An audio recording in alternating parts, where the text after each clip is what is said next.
चल आजा।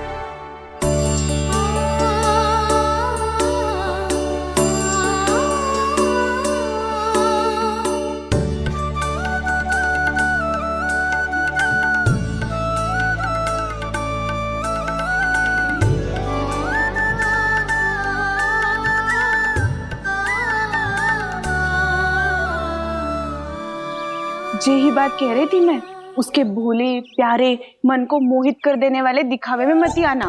पहले चित्त चुराएगो और फिर माखन। माखन चोरी की कथाएं सुनकर तो ऐसा लग रहा है कि आप सब कितनी भाग्यशाली हैं जो आपके यहाँ ऐसा हो।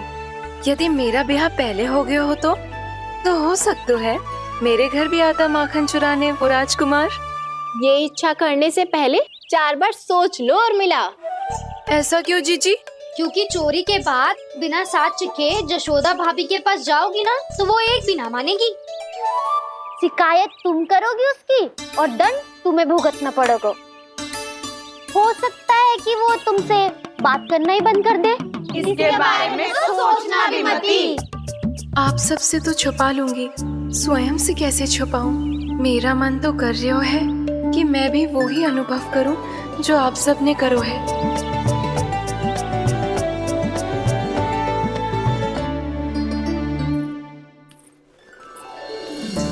आ गई तुम? मैं तुम्हारी ही प्रतीक्षा कर रहा था। आपका आज से ही जाना आवश्यक है क्या? कार्य तो करना पड़ेगा ना। पर मैं अकेले यहाँ क्या करूँगी? अकेली कहाँ हो तुम? ये माला है ना, इसका एक एक मोती हमारे तुम्हारे प्रेम का प्रतीक है उर्मिला। ठीक है?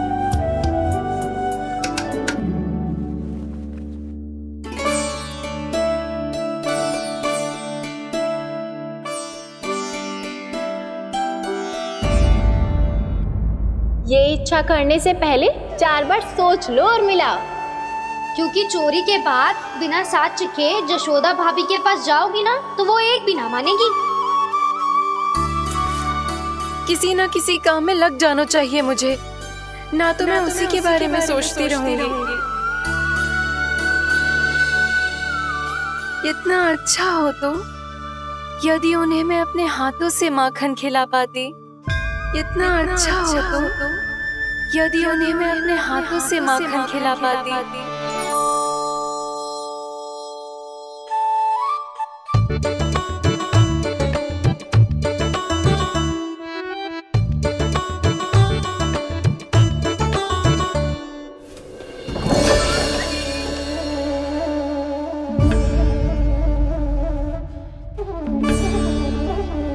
ये तो यहीं द्वार के सामने बैठी है। कोई भी कार्य को पूरी तैयारी से करना चाहिए, तभी तो कार्य में सफलता प्राप्त होगी।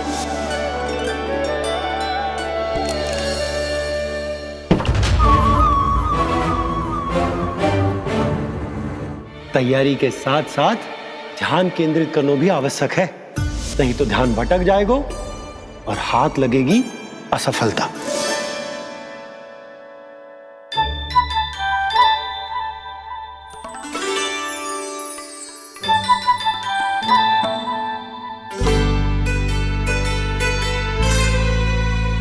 कितनी अच्छी सुगंध आ रही है। तीव्र स्वर में बोल दियो क्या? कछु बोल क्यों ना रही? वृंदावन का राजकुमार हूँ मैं।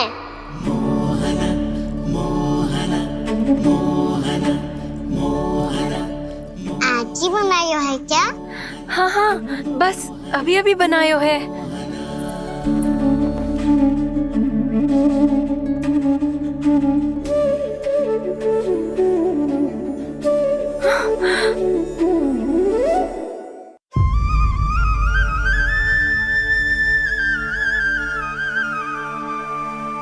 तू स्वप्न ना है, सचमुच है यहाँ। सपने में माखन खाने का क्या लाभ? रात तो तभी आएगा ना जब मैं सच्ची में माखन खाऊंगा। तुम मेरे घर के भीतर कैसे आए? बाहर से। पर क्यों? द्वार खुला था ना। द्वार खुला होगा तो तुम स्वयं भीतर आ जाओगे। वृंदावन का राजकुमार हूँ मैं। अपनी प्रजा की सुरक्षा करना मेरा दायित्व है। मैं ये देखने आया था कोई चोर तो कीर्तन ना घुस आयो है। और देखते देखते तुमने स्वयं ही माखन की चोरी कर ली। मैंने चोरी का की? अच्छा, चोरी ना की तो तुम्हारे हाथ पे जे माखन कहाँ से आ गो? वो तो मेरा कड़ा माखन की मटकी में गिर गया था, उसे निकाल रहा था मैं। असत्य बोल रहे हो तुम। आप स्वयं देख लो।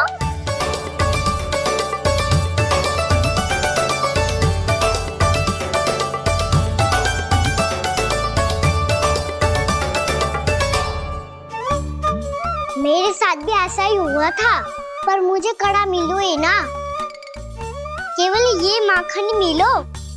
तो तुम्हारे मुंह पे जे माखन कहाँ से आ गो? वो मैं अपना हाथ साफ कर रहा था ना। उसके लिए तो वहाँ वस्त्र रखा है ना। और जे बताओ, तुम्हारा ये कड़ा मटकी में गिरो कैसे? मटकी आपने खुली छोड़ी, वार आपने खुला छोड़ा, और प्रश्न मुझसे कर रही हो? अरे अब क्या होगा? रो क्यों रहे हो आप? स्वयं चोरी करते हो और मुझे ही डांटते हो। अपने बड़ों से कोई ऐसे बात करते है का?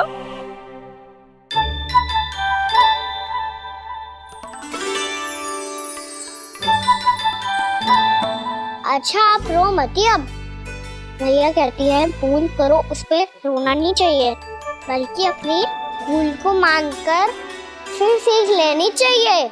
इसने तो मुझे ही दोषी सिद्ध कर दियो।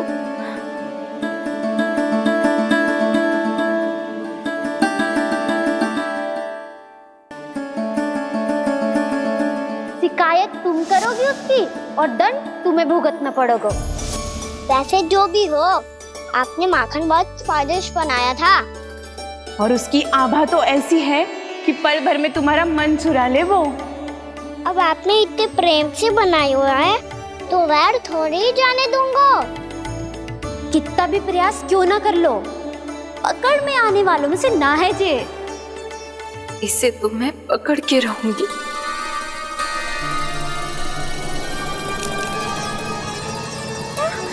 रुको कान्हा!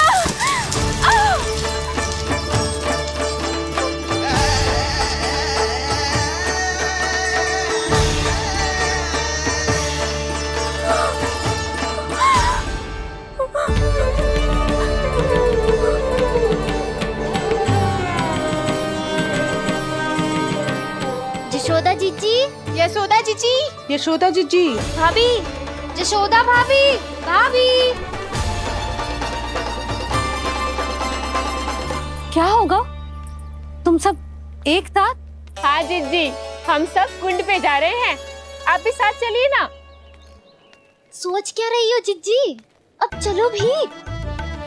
सुनो जी, कान्हा भीतर सो रो है, मैं तनिक कुंड पे जाके आती हूँ, आप उसका ध्यान रखना। हाँ, ध्यान तो रख लूंगा, उसके लिए लल्ला भीतर होना भी तो चाहिए।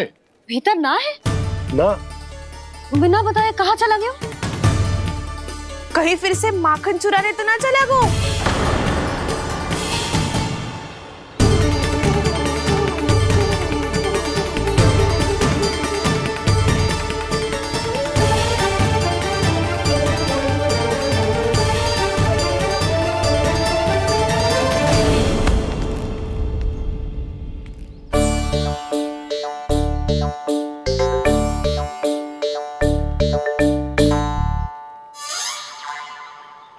अरे कान्हा, यहाँ क्या कर रहे हो? खेलने आए हुए?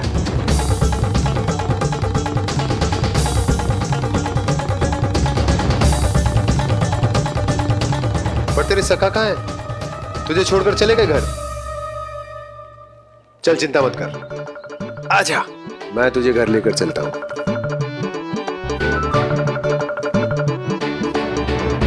सुनो जी, आप तनिक देख के आओ ना कहाँ गए हुए हैं बिना बताए। वृंदावन से अभी परिचित ना है लल्ला, बिना बताए कहाँ चला जाएगा? ये रहो कान्हा, मेरे साथ था।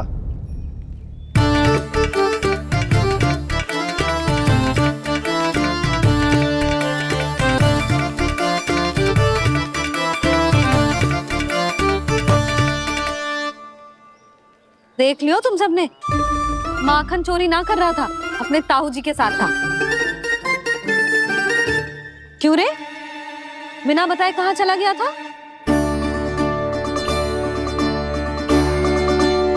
आप इतनी गहरी नींद में सोई थी मैया, आपको जगाना अच्छी बात होती क्या? अच्छा जी, इतना सयाना होगा तू? जसोदा जीजी,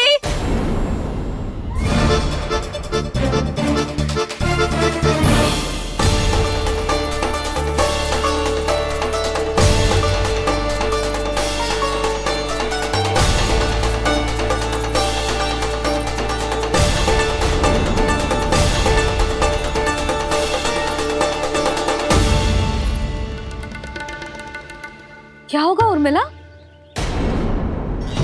आपका लल्ला मेरे घर आया था जीजी, माखन चुराने, माखन चुराने, माखन चुराने।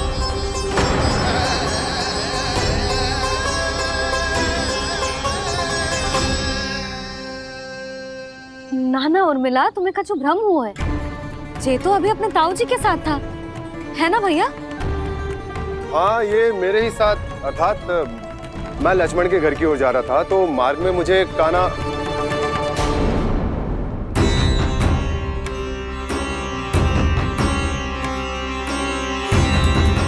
हो सकता है कि लक्ष्मण की बहू सही कह रही हो, क्योंकि जब मैंने कान्हा को देखा तो उसके मुख पर माखन लगा हुआ था।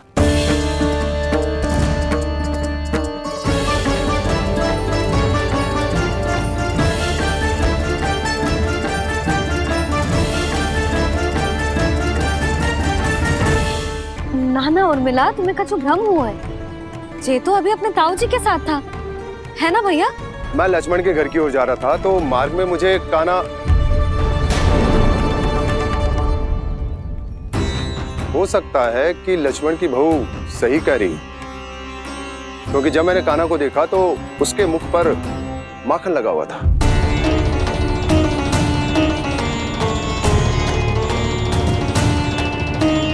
कान्हा, मैया चोरी तो तब होती है ना जब हम किसी को बिना बताए उसके यहाँ से कछु खा ले, है ना? पर इनके यहाँ तो द्वार खुला था, मटकी खोली थी और ये सेम भी तो सामने बैठी थी। कान्हा, तूने काकी से अनुमति ली थी? मुझे लगा कि इन्होंने बुलाया है मुझे।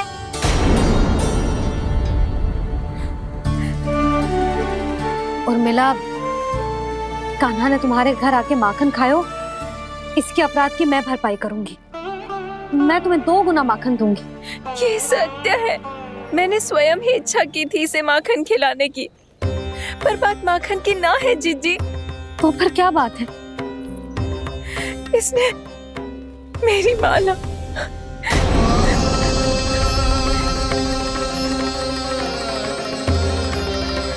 उर्मिला, मन दुखी मत करो। मैया, मैंने माला जानबूझ के ना तोड़ी। इसने वो ही माला तोड़ दी जीजी जो मेरे पति के प्रेम का प्रतीक थी। आपने ही कही थी ना जीजी, यदि कोई कष्ट हो तो यहाँ आ जाना, मुझे अपनी बड़ी जीजी ही समझना। आपने ही कहा था ना जीजी, यदि कोई परेशान करे तो आपसे बुरा कोई ना होगा।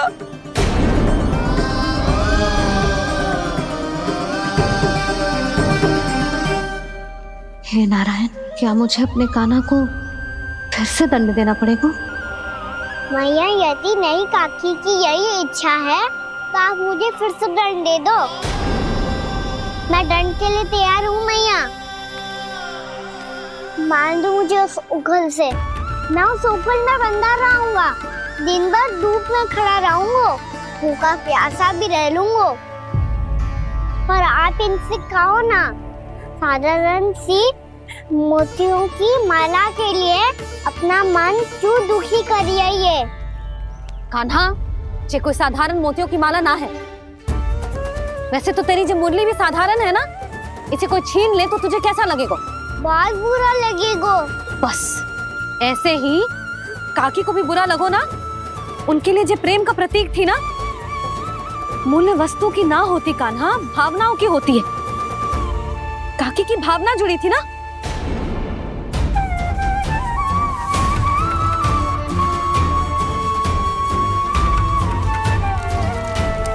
जे ले, जे माला काकी को जाके दे। जे उनके माला की स्थान तो ना ले सकती, पर तेरे क्षमा की भावना उन तक पहुंचा सकती है। मुझे क्षमा कर दो नहीं काकी, और ये भेंट स्वीकार करो। ना ना, जीना चाहिए मुझे। जीजी जे मैं कैसे? नहीं काकी, ये माला भी प्रेम का ही प्रतीक है। लो। वैसे एक बात कहूँ, मोतियों की माला टूट सकती है और फूलों की माला भी मुरझाई जाती है। इसीलिए माला जीवन भर आपके पास रहना रहे। मेरा प्रेम सदैव आपके साथ रहेगा।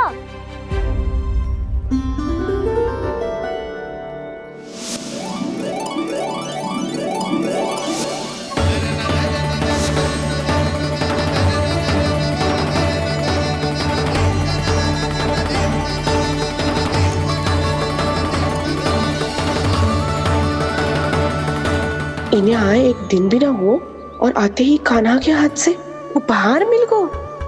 कितनी भाग्यशाली है उर्मिला। जसोदा जी, चोरी तो कान्हा ने हमारे घर पे भी की थी। इसने हमें कुछ ना दियो। दियो ना, माखन दियो ना, चांदी की मटकियों में। मैया और मैं कोई अलग थोड़ी हैं। कान्हा, अधिक बातें मत बना। आगे से ऐसी उदंडता की ना तो बातें बना के मैया के दंड से ना बच पाएगो। मैया, मैं कोई शरारत ना करूँगा, बस फिर से दंड मत ही देना।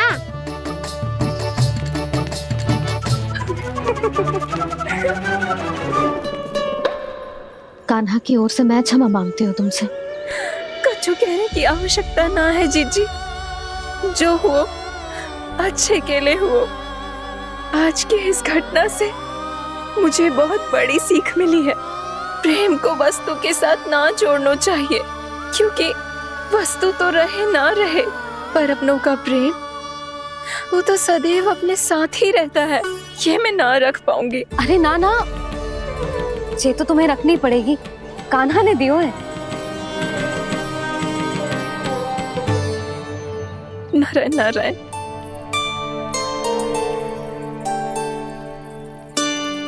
नंद, बहू, बालक को ध्यान रखो तुम दोनों। राजा का लल्ला है, उसके कुछ अधिकार हैं तो बहुत से दायित्व भी हैं। यदि तुम दोनों चाहते हो कि तुम्हारे संस्कार उसके अंदर आए तो क्या अच्छा है क्या बुरा, ये उसे अभी से समझाना होगा। अन्यथा समय को बदलते देर नहीं लगती। इससे पहले कि तुम्हारा राजकुमार पक्का चोर बन जाए, अंकुश लगाना आवश्यक है।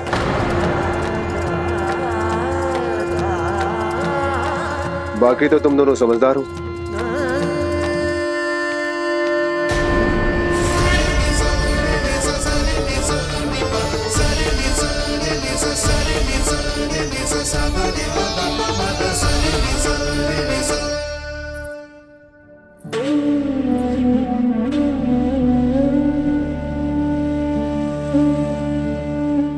मैया,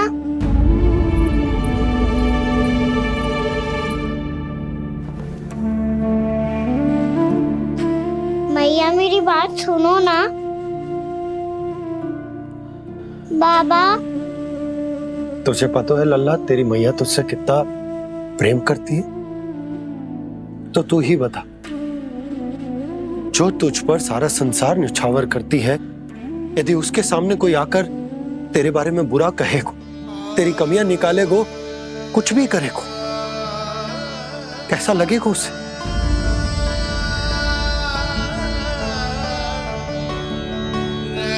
हम सब चाहते हैं कि तू अच्छा लल्ला बने, ताकि सब तेरा उदाहरण दे, ना कि बुरा जिसकी सब निंदा करे।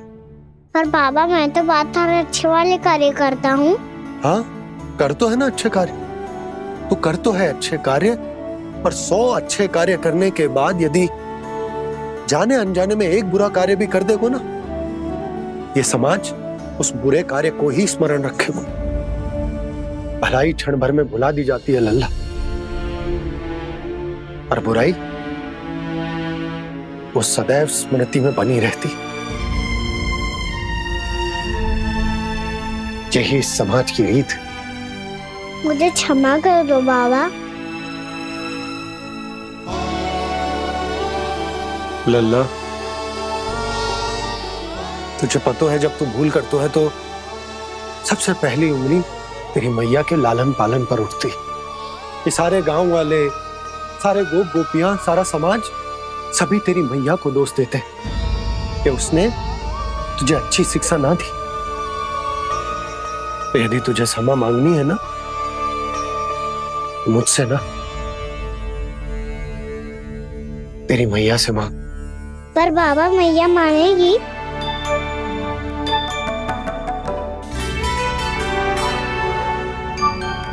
मैया क्षमा कर दो, अब फिर मैं कोई ऐसा कार्य।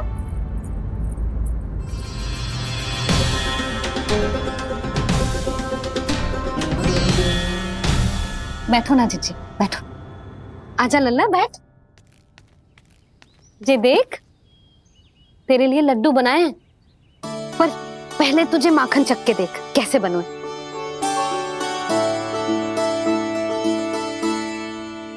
अच्छा है, ले खा।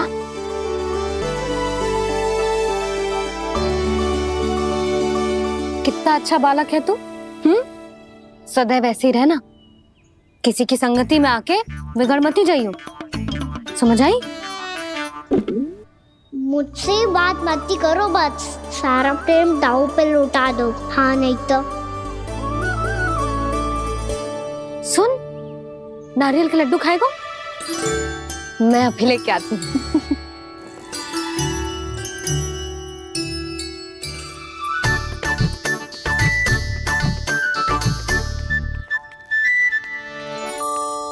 किसी उपाय से बात नहीं बन रही तो रोक के दिखाओ ना। रामबाण उपाय है, आंसू देखते ही निकल जाती है सारी माए। हाँ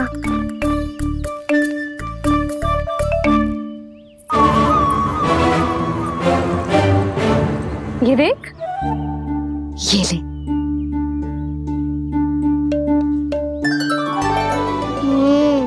ले, जो सारे के सारे तेरे लिए हैं, खा। यशोदा, बलराम को ये लड्डू अपने भाई के साथ भी बांटना चाहिए ना। कान्हा को भी तो कितने प्रिय है ये लड्डू। ना जीजी, इसे तो केवल दूसरों का माखन प्रिय है।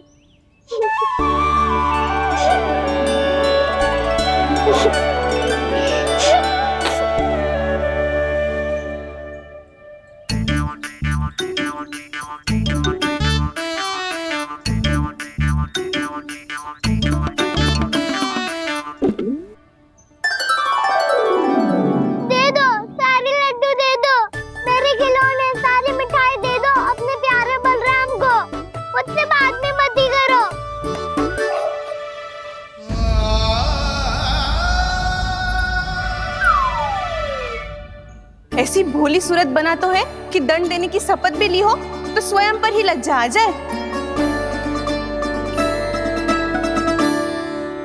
अब मान भी जाओ यशोदा, बालक ही तो है।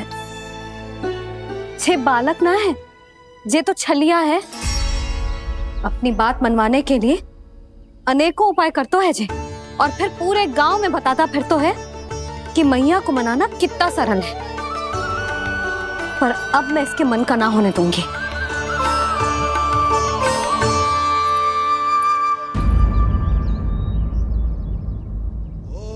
अब इतना भी क्रोध मती करो मैया, मान जाओ मैया।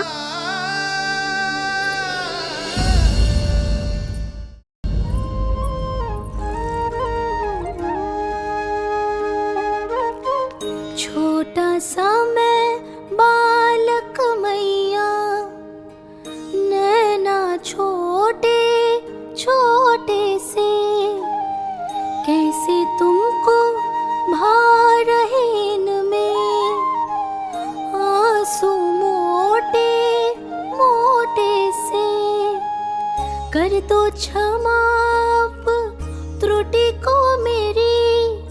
भूल भी जाओ ना,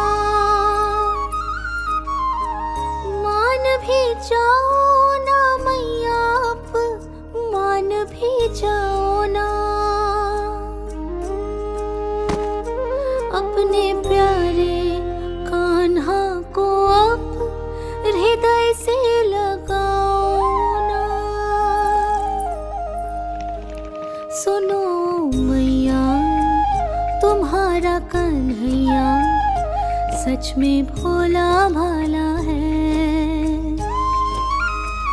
जानती हो सब तुमने अपने आंचल में मुझे पाला है।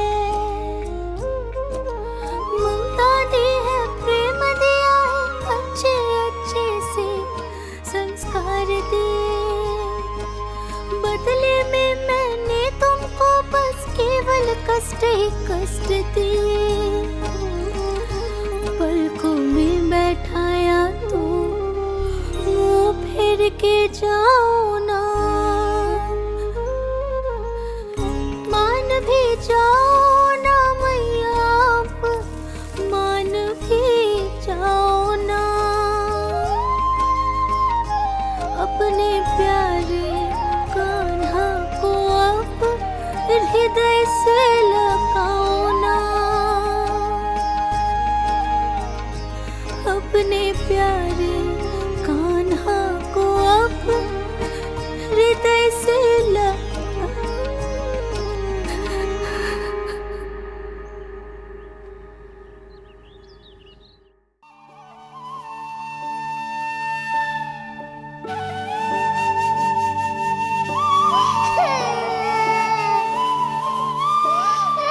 माता माता तू ही सारे जग की है विधाता।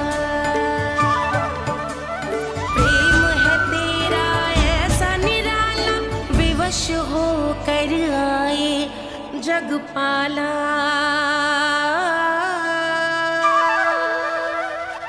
यशोमती मैया के नंद लाला, यशोमती मैया के नंद लाला, यशोमती मैया के नंद लाला, यशोमती मैया के नंद लाला। लल्ला, मैंने हृदय से लगायो है, इसका अर्थ ये ना है कि मैं मान गई हूँ और सब भूल गई हूँ। मैं तो क्षमा मांग रहा हूँ ना मैया। ना कान्हा, भूल हो जाने पर केवल क्षमा मांगना पर्याप्त ना है। सबसे पहले तुझे ये स्वीकार करना पड़ेगा कि तुझसे भूल हुई। फिर तेरे मन में क्षमा भाव होने चाहिए। तुझे ये आभास होना चाहिए कि जो हुआ वो अनुचित है। फिर तुझे अपनी भूल से सीख लेनी चाहिए कान्हा। और चौथी बात, अविलंब अपनी भूल सुधारने का प्रयास करना चाहिए। और यदि भूल सुधारने की संभावना ना हो तो कछु ऐसा करना चाहिए कि भूल का प्रभाव कम से कम हो जाए। और फिर अंत में तुझे वचन देना चाहिए कि फिर से तू वो भूल कभी ना दोहराएगा।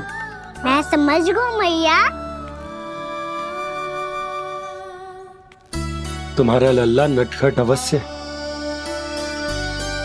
परंतु समझदार भी। मैं वचन देता हूँ मैया, आज के बाद मैं ऐसा कछु ना करूँगा जिसके कारण आपको लज्जित होना पड़े। मेरा अच्छा कान्हा,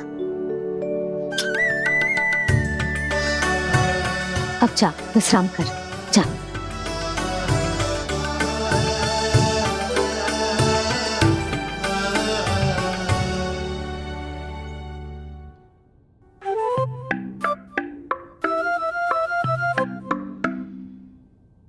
अभी अभी छोटी माँ मानी है, अब तुम फिर से कोई योजना मत बना लेना।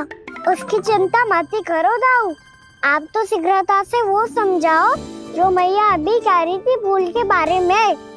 क्या नहीं करना है? तो क्या तुम्हें छोटी माँ की बात समझ में नहीं आई? तो तुमने बाहर क्यों कहा कि तुम समझ गए हो? क्योंकि दाऊ मैया को यदि पता चल गया था कि साधारण सी बात मुझे समझ में ना आ रही है तो उन्हें और क्रोध आया तो आपको तो समझ में आई थी ना, आप तो समझा दो, आप मेरे दाऊ हो ना। हाँ हाँ समझाता हूँ। छोटी माँ ने कहा था भूल हो जाए तो कभी भूल से भी भूल को भूलना नहीं। हाँ उनकी बातों का सार तो यही था।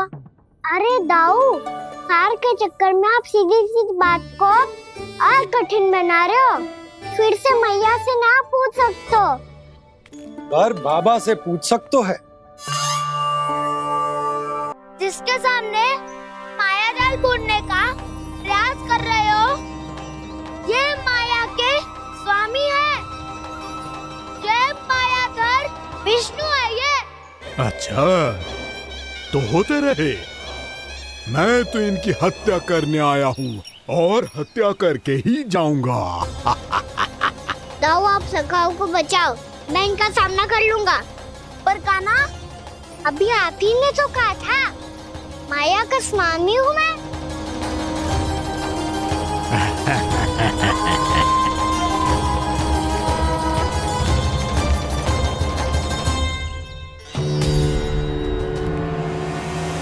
ये तो मथुरा का व्यापारी है।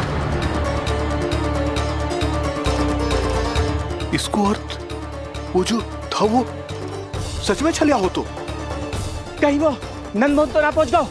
हमें शीघ्र ही गांव जाना पड़ेगा और सबको सावधान करना पड़ेगा। चल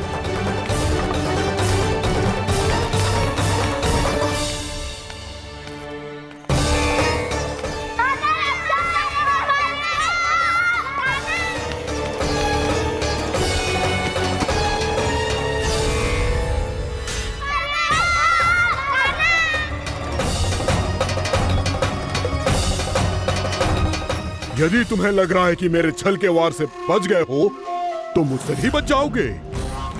ये तुम्हारी सबसे बड़ी भूल है कृष्ण। मेरे पास बहुत सारे मायावी अस्त्र हैं जो क्षण भर में ही तुम्हें विष्णु लोक पहुंचा देंगे। तो फिर प्रतीक्षा क्यों कर रहे हो? बालक, मैं परिहास नहीं कर रहा हूँ। मुझे पता है, तभी तो कह रहा हूँ शीघ्र दिखाओ ना।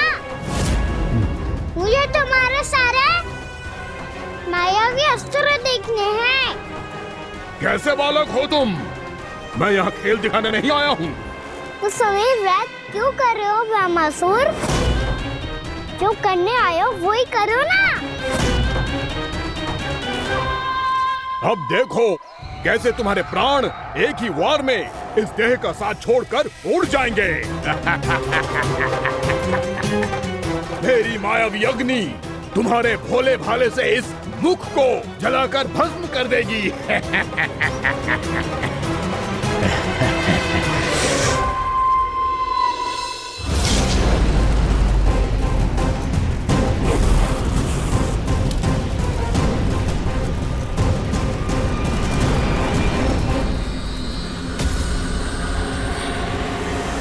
कह रही हो ब्रह्मासुर? भोला भाला तो दिखता हूँ मैं, भैया भी यही कहती है।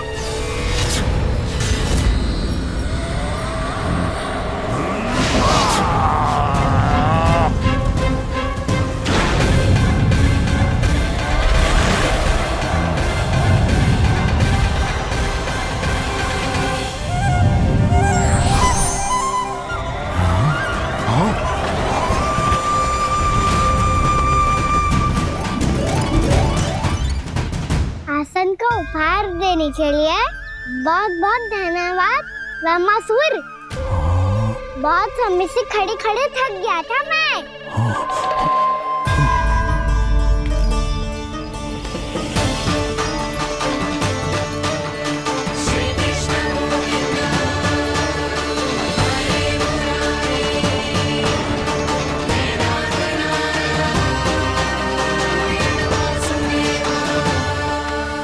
अगला अस्त्र दिखाओ ना। तुम्हारी यही जिज्ञासा आज तुम्हारा अंत करने में सहायक बनेगी मूर्ख बालक।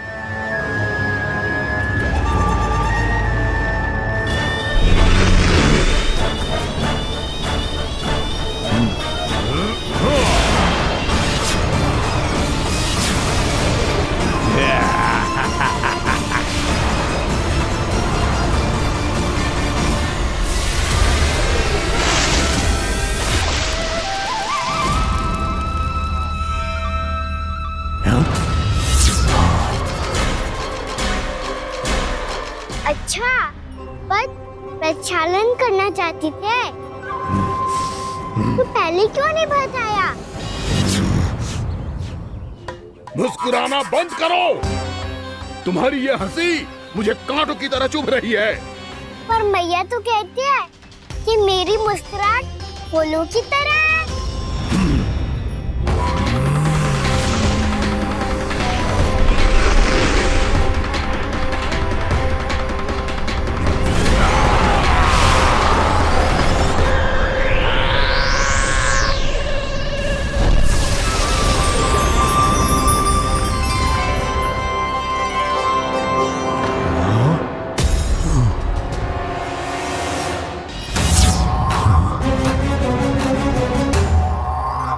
कहा था ना मेरी मुस्कुराहट बिल्कुल इन्हीं फूलों की तरह है। और तो कर क्या रहे हो सर? कभी आसन दे रहे हो, कभी पद प्रक्षालन कर रहे हो, और अब फूल भी चढ़ा दिया है। तुम मुझ पे वार करने आए हो कि पूजा करने? तुम्हारी पूजा तो मैं अब ऐसी करूंगा कि तुम मृत्यु के बाद भी मुझे भूल नहीं पाओगे बालक।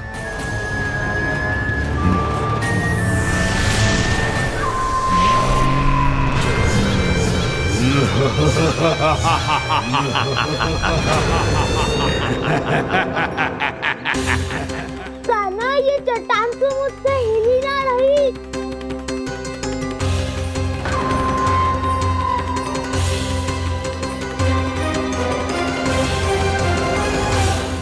अभी कंदरा के अंदर कुछ क्षणों में ही प्राण वायु समाप्त हो जाएंगे। तुम्हारे सारे सखा एक एक कर अपने प्राण त्याग देंगे और तुम्हारा वध करूंगा मैं।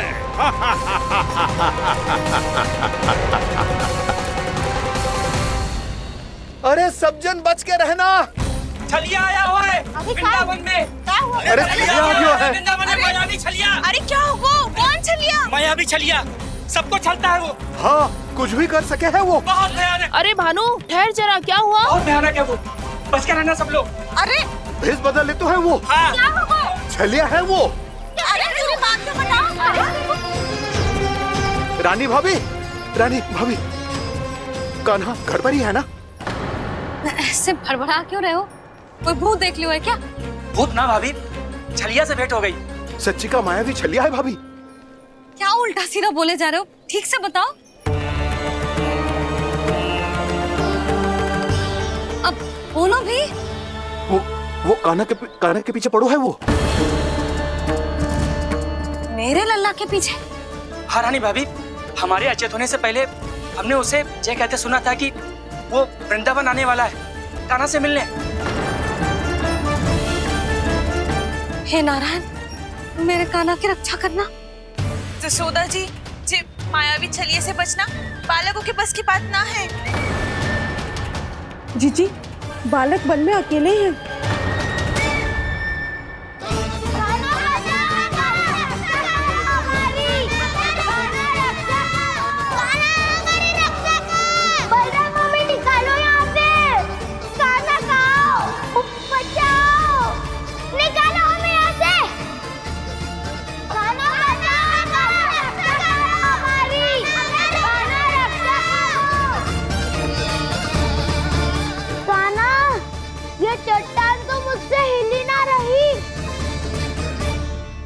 यदि मैं माया का स्वामी हूँ तो आप भी बल के स्वामी हो। ताऊ, अपनी क्षमता, अपना सामर्थ्य स्मरण करो।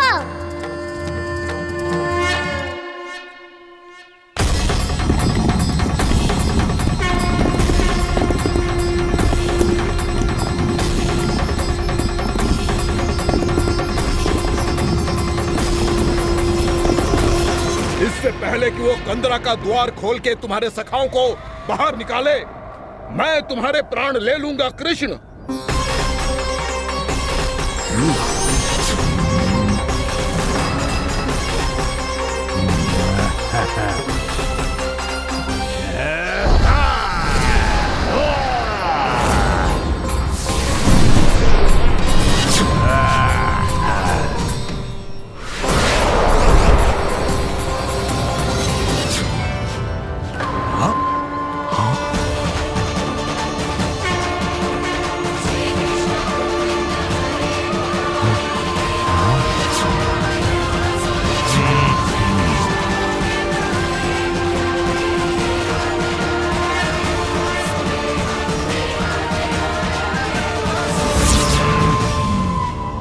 कितनी पूजा करोगे ब्रह्मासुर?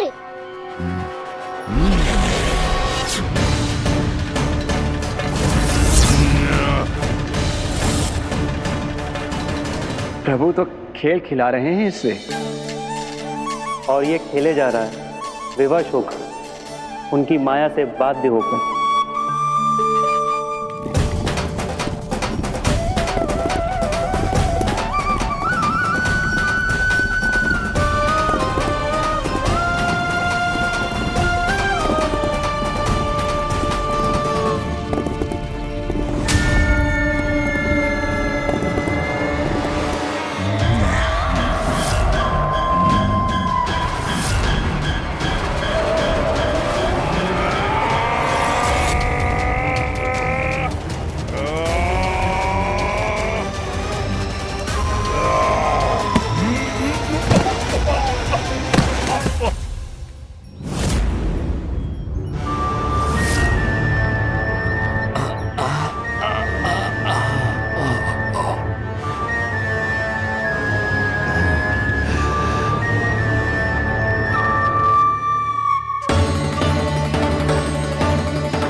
जो प्रभु के सामने माया करने आया था, वो स्वयं को ही माया में उलझा हुआ पा रहा है। नारायण नारायण। लो, अब तो तुमने दंडवत प्रणाम भी कर लिया, माया भी कथा भी उपहार भी दे दी। तुम चाहते क्या हो ब्रह्मासुर? मेरी शरण में आना है क्या?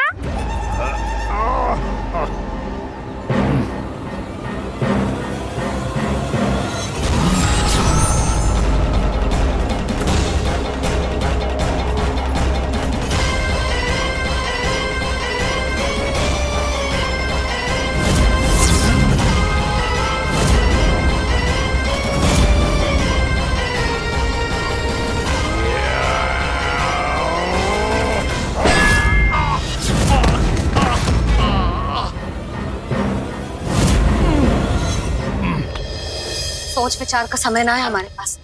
अपने बालकों की रक्षा के लिए इसी क्षण में निकलना होगा। और वो छलिया किसी का भी रूप धारण कर सकते है। सुलक्षणा तेरा, शांति तेरा या मेरा, किसी का भी रूप धारण करके हमें भ्रमित कर सकते हो। इसीलिए हमें सतर्क रहना होगा। समझ आई? चलो।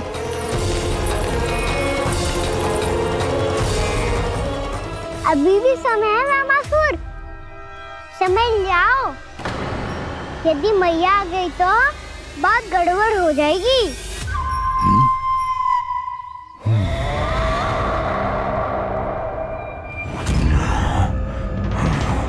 मुझसे झूठ का कोई लाभ नहीं होगा। ब्रह्मासुर, स्मरण करो तुम कौन हो। मायासुर का पुत्र हूँ मैं, अपने स्वामी महाराज कंस का सेवक हूँ, और तुम्हारा हूँ मैं काल।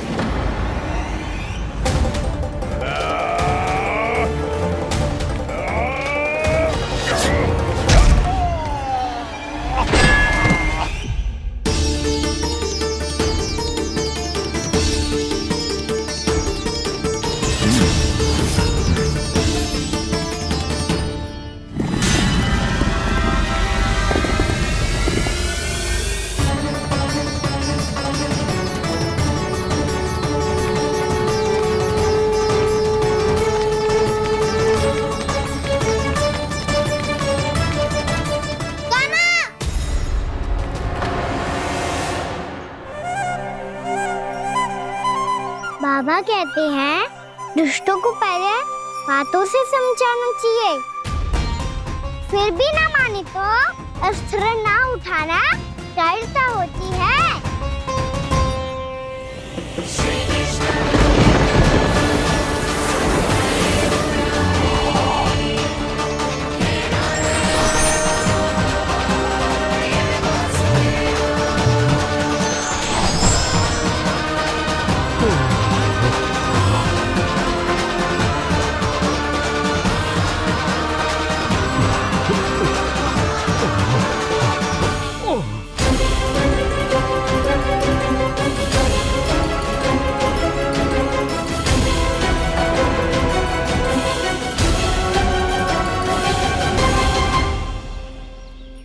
पता था मुझे, अपने बाबा के स्वरूप को हानि नहीं पहुंचाओगे। सही कही तुमने। पिता की छवि ही पिता के समान भी आनंदीय होती है। ज़मासुर, ज़मासुर। ये मैं अपने वास्तविक रूप में कैसे आ गया?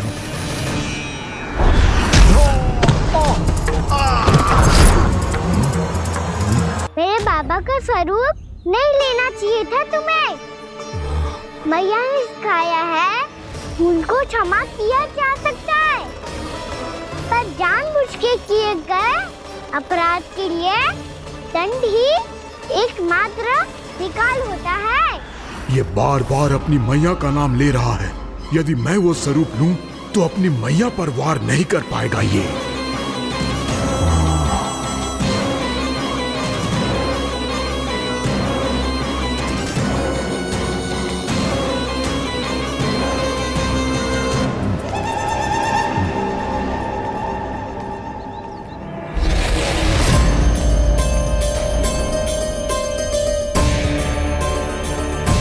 लल्ला, मैं तेरी मैया हूँ, अपनी मैया को मारेगा? बच गया। समझाया था, पर तुमने एक बार फिर से मूर्खता कर ही दी। इस पर तुमने पहले से भी बड़ी और पहले से भी भयंकर भूल किया वह।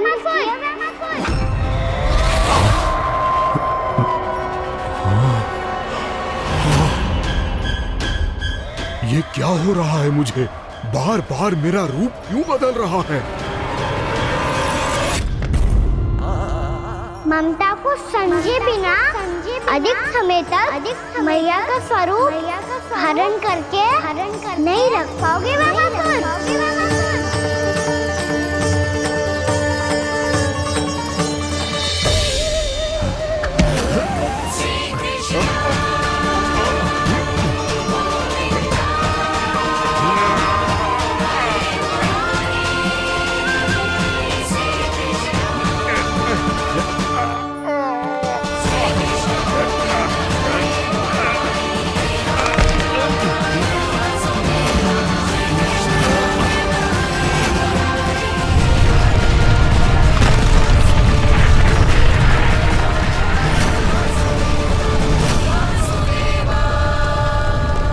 प्रभु के क्रोध से धरती भी कांपने लगी है।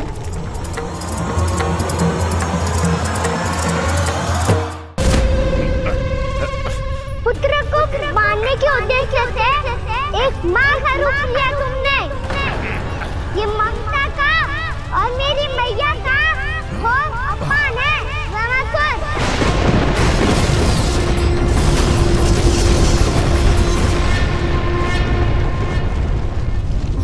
इससे पहले इस असुर के कारण निर्दोष प्राणियों का कोई अहित हो, मुझे कुछ करना होगा।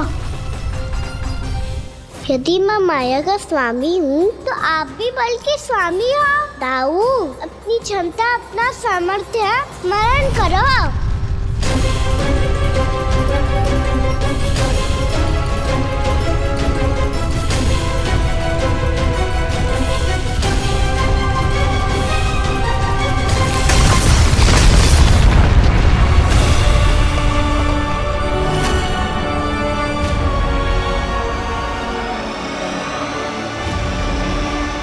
अद्भुत बलदाऊ, अद्भुत।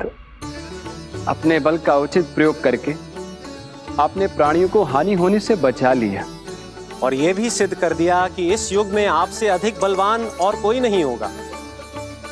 आज से आप बलदेव के नाम से भी जाने जाएंगे। आज से आप बलदेव के नाम से भी जाने जाएंगे।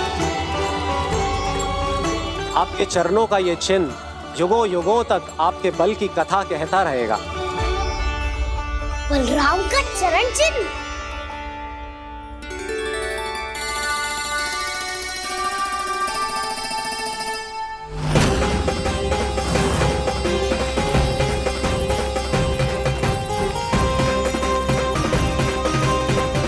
मेरी माया से आज तक कोई नहीं बच पाया है।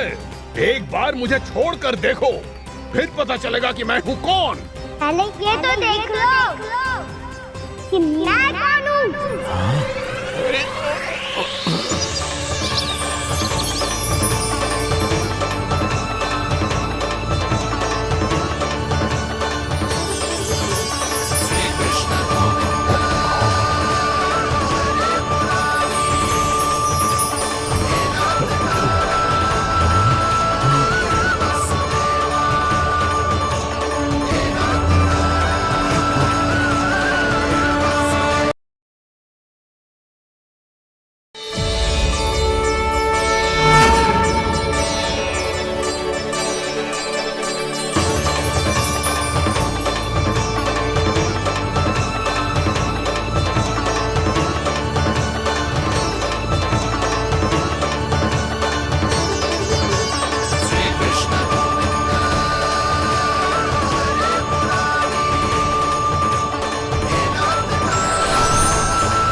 कुछ वरन आया हुआ मसूर।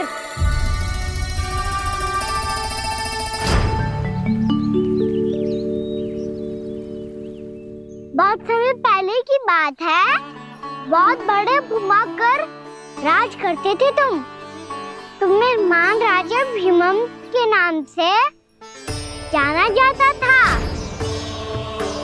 सब कुछ था तुम्हारे पास, पर शांति नहीं थी।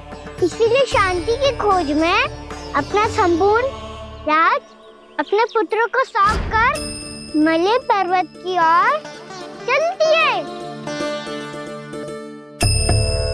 अनेक वर्षों की तपस्या के बाद तुम्हारे तप की कीर्ति चारों ओर फैलने लगी और फिर सच्चे तपस्वी की धूप में तुम्हारी ख्याति से प्रभावित होकर महर्षि उलट तुमसे भेंट करने आए।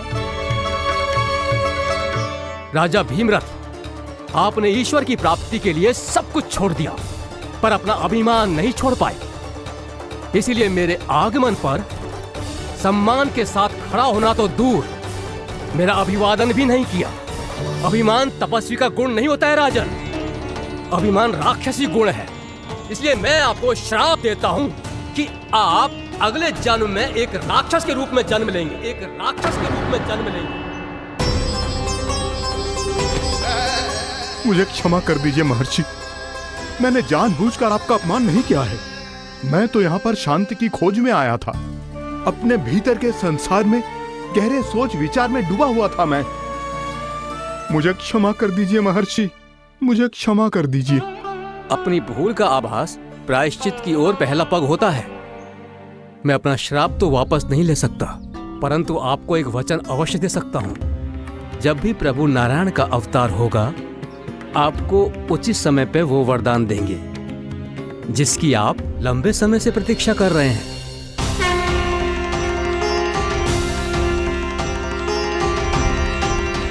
प्रभु, आपने मेरी आंखें खोल दी। अब मुझे पता चल गया है कि आप कौन हैं और मैं कौन हूँ। इसलिए आप मुझ पर कृपा करके अपने चरणों में स्थान दे दीजिए। मुझे वो शांति प्रदान कीजिए जिसकी खोज में मैं वर्षों से भटक रहा हूँ। शांति तो मोक्ष में ही है, इसीलिए मैं तुम्हें मोक्ष का वरदान देता हूँ।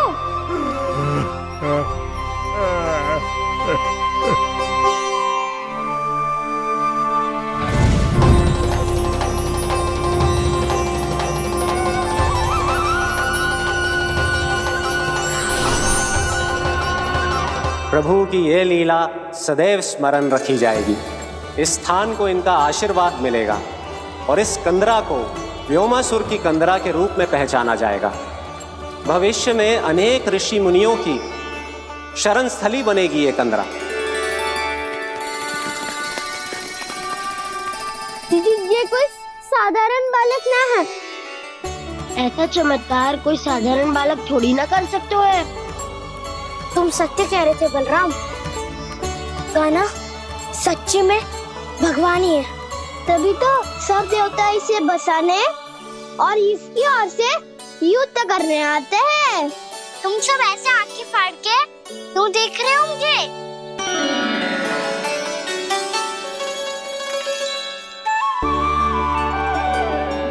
बलराम, तुम बलवान हो और कान्हा भगवान है।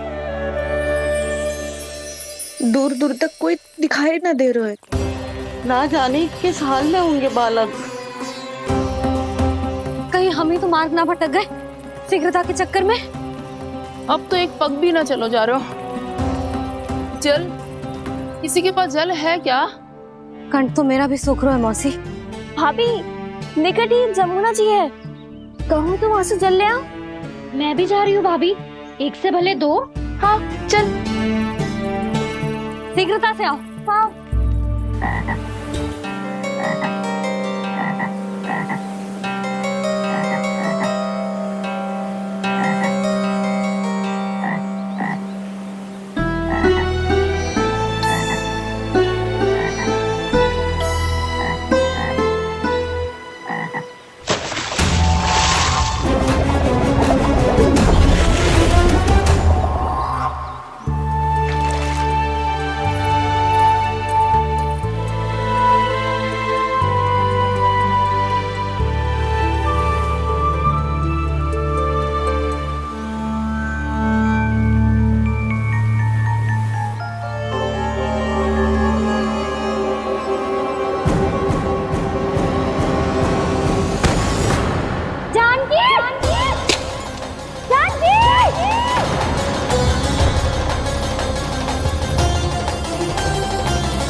जानकी, जानकी,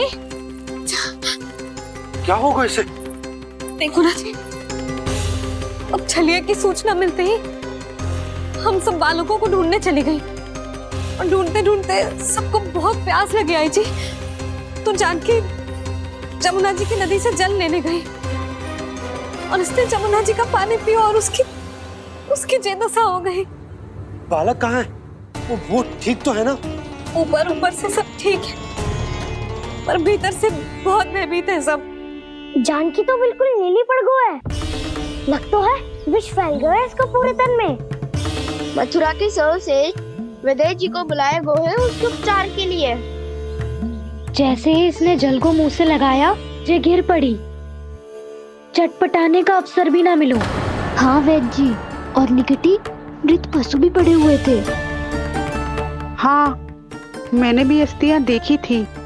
इसका तो यही अर्थ हो सकता है कि समस्या वहाँ के जल में ही हो। वैद्य जी, आप रोगी की नाड़ी पे ध्यान दो ना। जे गोपिया क्या कह रही है उसे सुनने की आवश्यकता ना है। जब तक विष के कारण का पता नहीं चल जाता, हम उपचार कैसे कर सकते हैं रानी जी? जी, वो निकट ही यमुना जी में एक विशेष क्षेत्र है। ये सब उसी के जल की बात कर रहे हैं। तब तो ऐसा भी हो सकता है कि किसी विषैले सर्प के काटने का प्रभाव हो। पर सर्प के काटने का चिन्ह ना है उसके तन पे। सर्प जब काटता है तब उसके दांत के चिन्ह बन जाते हैं। मुझे पता है, बड़े बड़े सर्प को काटते हुए देखो है मैंने। एक दिन अब बात कर उज्जवल, ये बड़ी बड़ी हाँकने का समय ना है। पर यदि सर्प ने ना काटा है, फिर जानकी की ये दशा किसने की? अवश्य किसी राक्षस ने की होगी। नाना, कोई विषैला पशु भी तो हो सकता है। यह अवश्य किसी महाविषैले सर्प के विष से हुआ है। सर्प ने भले ना काटा हो, लेकिन यह अवश्य ही किसी महाविषैले सर्प के विष के कारण हुआ है। कालिया नाग। कालिया नाग?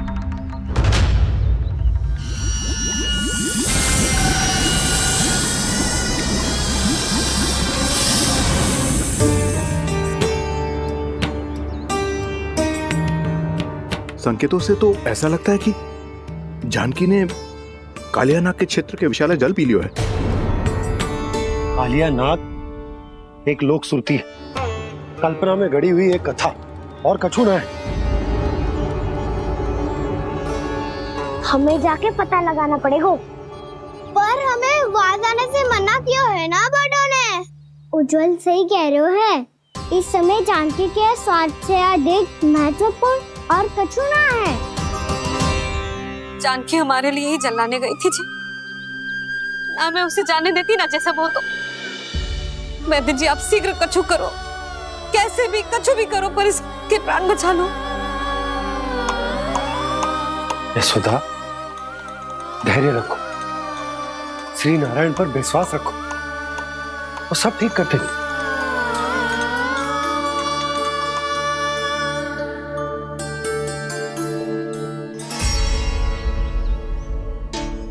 विष की काट की मेरे पास जितनी जड़ी बूटी थी मैंने सब अर्क बना के पिला दी, पर इसकी दशा में अभी तक कोई सुधार नहीं दिख रहा है। ये अंतिम जड़ी बूटी है, अगर इससे भी चमत्कार नहीं हुआ तो फिर जो नारायण की इच्छा।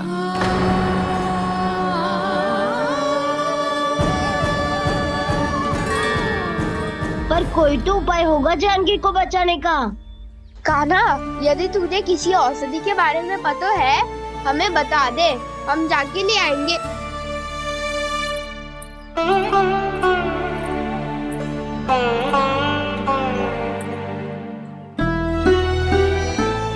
हे नारायण, हे प्रभु, मेरी जानकी के प्राण बचा ले प्रभु।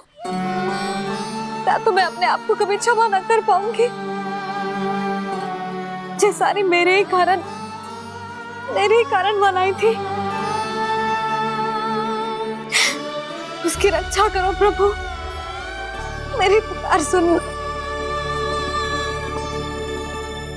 कान्हा, तूने हमें बत्तासुर से बचाया था ना, और बकासुर से भी तो, और छलिया से भी तो तूने ही बचाया था ना हमें। क्या ऐसा कोई उपाय ना है जानकी को बचाने का? धन्वंतरी,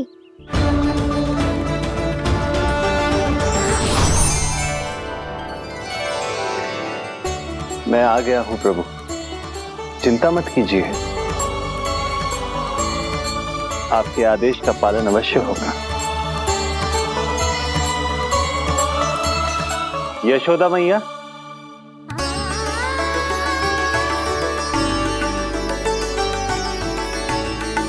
मैया आपको कोई पुकार रहा है।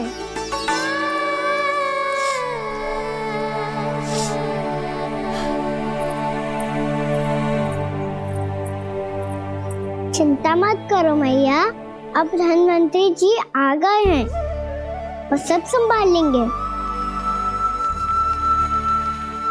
धन्वंतरी जी कौन है? जिन्होंने संसार का आयुर्वेद दिया, आरोग्य के देवता, वे श्री नारायण के अवतार।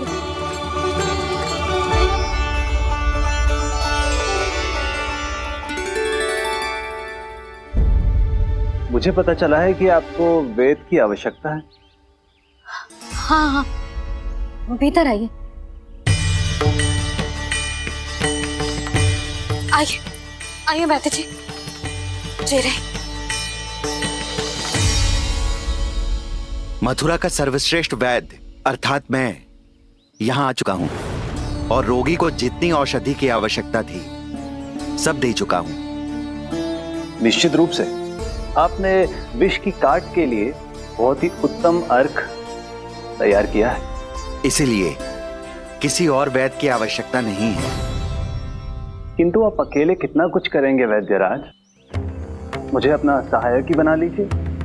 पर जो करना था मैं पहले ही कर चुका हूँ। हाँ, वो तो आप कर चुके हैं, बस रोगी के तन से विष निकालना शेष है ना वैद्यराज? हाँ हाँ, बस वही शेष है। इनके रक्त को विष रहित करने में मैं आपकी सहायता करूंगा। पहले ये संजीवनी मानी जाने वाली इन लाल फूलों की बूटी को भी घिसना है ना?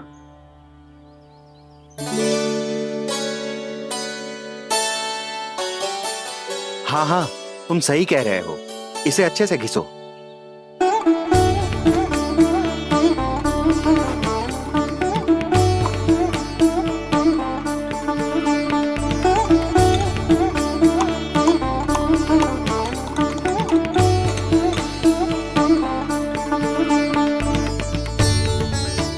और ये नीले फूलों को भी तो मिलाना है ना? हाँ हाँ, अच्छे सहायक बन सकते हो तुम, ऐसे ही श्रम करते रहो।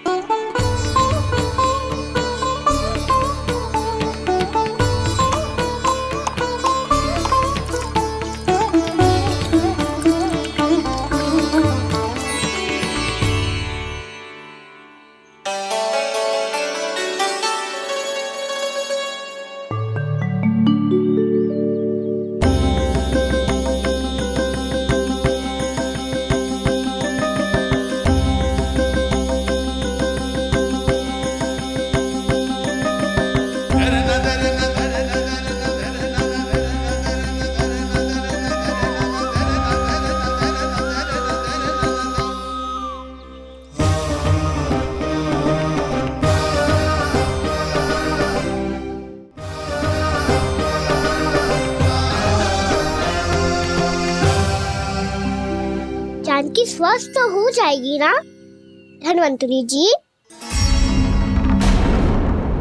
धन्वंतरी? प्रभु, अब मैं क्या करूं? आपने तो स्वयं ही मेरी पहचान उजागर कर दी। जी क्या करो कान्हा? आप सब ऐसे क्यों देख रहे हो? मैया कहती है ना, सभी वेद धन्वंतरी जी का ही रूप होते हैं। वाह कृष्णा, चतुर तो हो तुम। वैसे वास्तविक धन्वंतरी मैं हूँ। मेरा अर्थ है वास्तविक वैद्य मैं हूँ। ये तो मेरा सहायक है, मुझे पूरा विश्वास है बिल्कुल ठीक हो जाएगी। वैसे ही थोड़े ना मुझे मथुरा का सर्वश्रेष्ठ वैद्य कहते हैं लोग।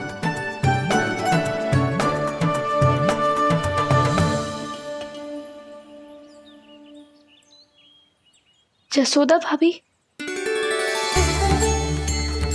जसोदा जी, जानकी को चेतना आ गई। जानकी, जानकी, जानकी, तू ठीक है ना? क्षमा करना भाभी, मैं आपके लिए जल ना ला पाई। बस बहुत भूख लगी है। मैं अभी कछु लाती हूँ। जानकी माखन खाओगी?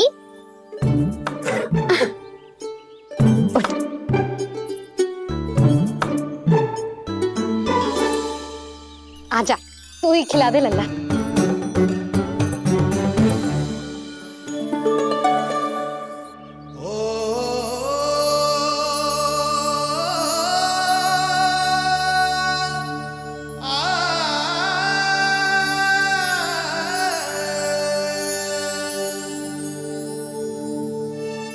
तुम सब मेरे लल्ला को माखन चोर कहती हो ना? आज देखो, अपना ही माखन जानकी को खिला रहे है।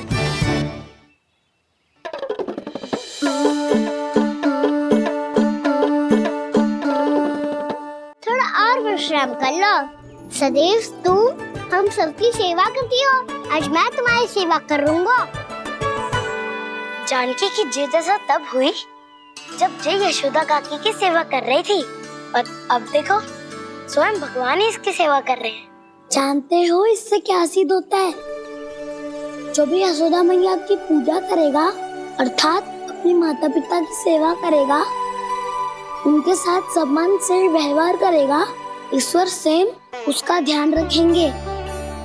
कभी धन्वंतरी के रूप में तो कभी स्वयं कान्हा के रूप में। भक्त और भगवान का देखो कैसा ये अनुराग, स्वयं करे सेवा प्रभु, अद्भुत गोपी का भाग्य। प्रभु इन सब पृथ्वीवासियों से कितना घुल मिल गए। ना तो ये प्रभु को भगवान मानते हैं और ना ही प्रभु अपने आप को इनसे सर्वश्रेष्ठ समझते हैं।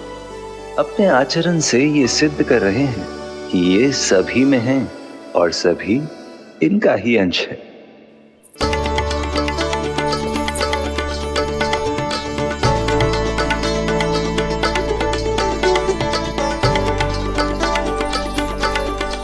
प्रभु, अब मुझे जाने की आज्ञा दीजिए।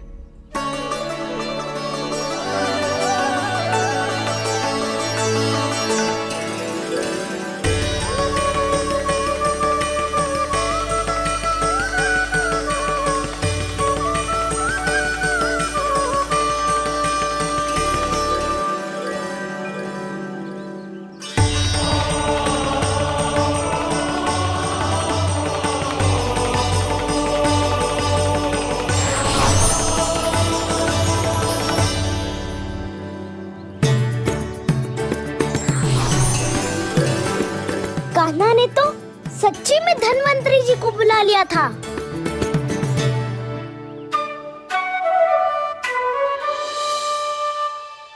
जब से कान्हा का जन्म हुआ है ना, मैं तब से देख रही हूँ, तब से हम पे कोई भी संकट आती है ना, तो अचानक से कोई अपरिचित हमारी सहायता करने आ जाता है, और जाते समय कान्हा की आज्ञा लेके जाते है, और कभी कभी तो इसे प्रभु बोल के जाते है। बाबा संभालो।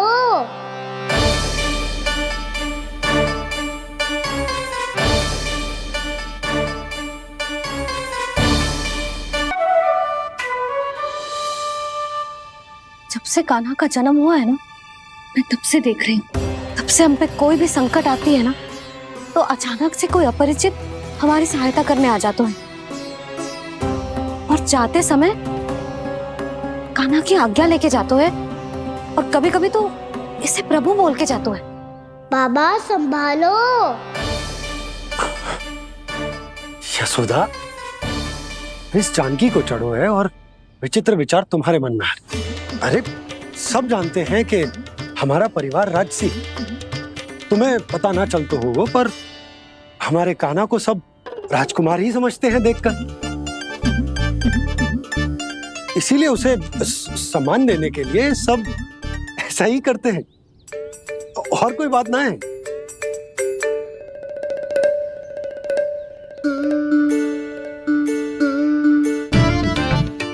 अब जे मेरे लल्ला को ऐसे क्यों घूर रहे हैं? बुरी दृष्टि लगाएंगे क्या? वैद्यराज जी, आपके सहायक तो गए, अब आप यहाँ क्यों? वो क्या है ना, मैं अपने रोगी का निरीक्षण करके पूरी तरह से संतुष्ट होकर ही जाता हूँ।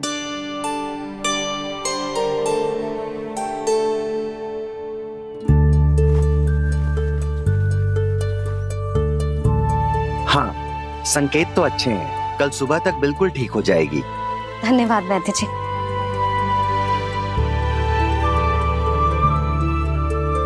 बस तो फिर हम कल पकड़न पकड़ाई खेलेंगे जानकी।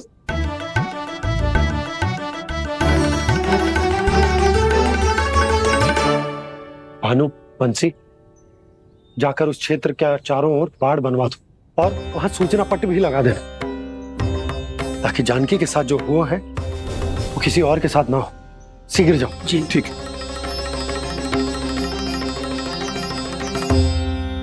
बाढ़ और सूचना पट लगवाने से समस्या का समाधान नहीं होगा बाबा। निर्दोष पशु सूचना पट देखकर भी कुछ समझ नहीं पाएंगे।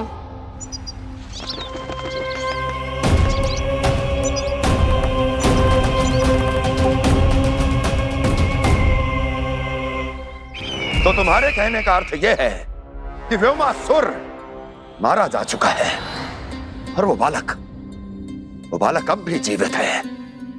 हाँ महाराज, मैंने गोप बालकों को कहते सुना था कि कृष्ण ने छलिया को मोक्ष दे दिया है, पर वृंदावन सुरक्षित नहीं है महाराज। वो एक बहुत बड़ी समस्या से जूझ रहे हैं। कैसी समस्या? गांव के निकट क्षेत्र में किसी विषैले सर्प का निवास है। उसके विष का प्रभाव इतना भयानक है महाराज, जैसे विष ना हो, स्वयं हलाहल हो। मेरी कोई भी औषधि रोगी का उपचार नहीं कर पा रही थी। निकट के क्षेत्र में कहाँ है वो सर्प? गोप मानते हैं कि वो सर्प गांव के निकट यमुना नदी के जल में रहता है। मुझे तो लगता है महाराज, ये कालिया नाग की कथा कोई किंवदंती या लोक श्रुति नहीं, एक सच्चाई है, एक विषैली सच्चाई।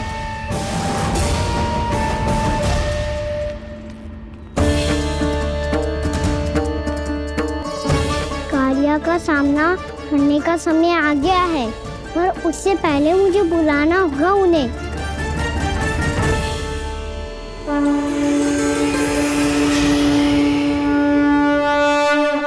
संसार के दारुण भय का नाश करने वाले, सभी कष्टों का हरण करने वाले, विश्व का समस्त ऐश्वर्य प्रदान करने वाले, कमल जैसे लोचन, मुख और चरणों वाले आजानुभुज श्री राम को मैं बार बार नमस्कार करता हूँ। आपदामपहर्तारं दातारं सर्व संपदा लोकाभिरामं श्री रामं भूयो भूयो नमाम्यहम्। काकभुसुंडी काकभुसुंडी काकभुसुंडी। प्रभु क्षमा करें, मुझे जाना होगा।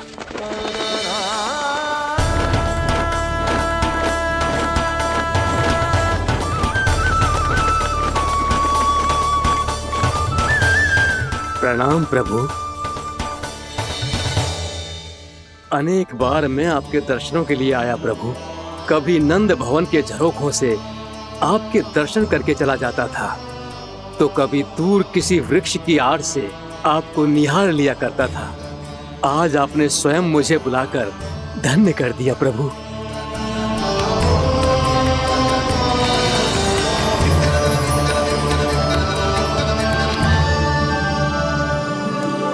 मैंने आपको यहाँ एक विशेष कारण से बुलाया है। आपके श्राप से इस कालियानाग को मुक्त करने का समय आ गया है। ये तो बहुत ही उत्तम समाचार है प्रभु। इतने वर्ष बीत गए, मुझे आज भी स्मरण है वो दिन जब मैंने उन्हें श्राप दिया था। अपने क्रोध पर नियंत्रण खोकर बहुत बड़ी भूल कर दी थी मैंने प्रभु। बीती हुई घटनाओं पर दुखी होके कोई लाभ नहीं है। हमें भविष्य की ओर देखना होगा।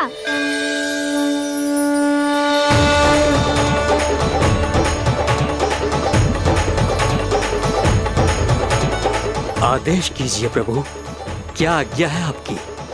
जब मैं कालियानाग का सामना करने जाऊं, तो आप यही रहेगा। आपको अपने आप पता चल जाएगा कि कब क्या करना है। और हाँ, लौटते जाते समय नारद मुनि से कहेगा, वो आकर मुझसे भेंट करे। अवश्य प्रभु, प्रणाम। क्या इसने सच्ची में देवर्षि नारद को बुलाया है? नारायण नारायण। आपको संदेश भेजने की आवश्यकता नहीं थी। आप स्मरण करते और मैं चला आता। तुम्हारा कल्याण हो नारद।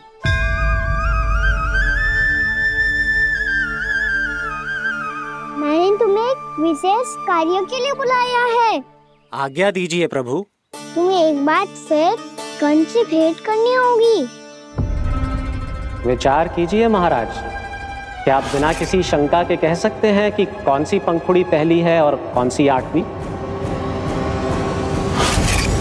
उस दुष्ट से भेंट करना स्वयं कीचड़ में उतरने के समान है प्रभु।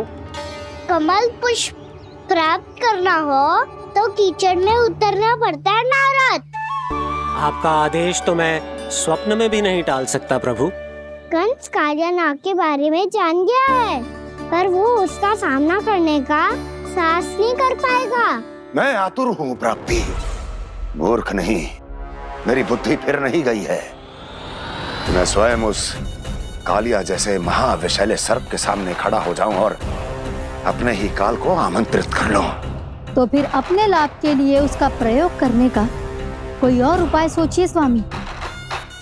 कुछ ऐसा कीजिए कि यमुना नदी का पूरा जल विषैला हो जाए और वृंदावन वासी उसका उपयोग करे और आपका काल कहलाने वाला